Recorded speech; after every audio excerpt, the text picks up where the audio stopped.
ताज्या बातम्यांसाठी महान करेला सबस्क्राइब करा आणि बेल आयकॉनला क्लिक करा। भाजपकडून धमक्या दिल्या जातात, रोहित पवारांचा आरोप। भाजपच्या बाबतीत बोलायचं झालं तर स्कीम धंदे सुरू असतील तर फोन करून अडचणीत आणू अशा धमक्या भाजपकडून दिल्या जातात असा आरोप रोहित पवार यांनी केला। पाहूया ते पुढे काय म्हणतात।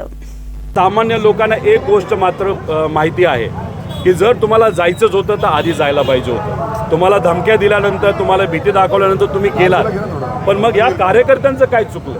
इथं असणाऱ्या सामान्य लोकांचं काय चुकलं?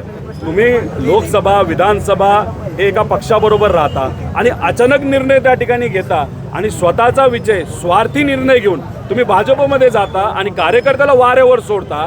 जर लोकांना हाच प्रश्न मला त्या ठिकाणी करायचा आहे की आपण परिवारामध्ये कधी स्वार्थी निर्णय त्या ठिकाणी घेत नसतो, सर्वांचाच निर्णय त्या ठिकाणी घेत असतो। मग स्वार्थी नेते स्वतःचा विचार करून जर भाजपमध्ये गेले असतील त्यामुळे लोकसुद्धा आणि कार्यकर्तासुद्धा हा इथं घड्याळ आणि ज्या ज्या प्रभागामध्ये तुतारी आहे नक्कीच हे लोक त्याबरोबर राहतील। या स्वार्थी नेत्यांबरोबर स्वतःची अडचण असणारी अडचण सोडवण्यासाठी भाजपमध्ये गेलेल्या नेत्यांबरोबर राहणार नाही असा आम्हा सगळ्यांना विश्वास आहे।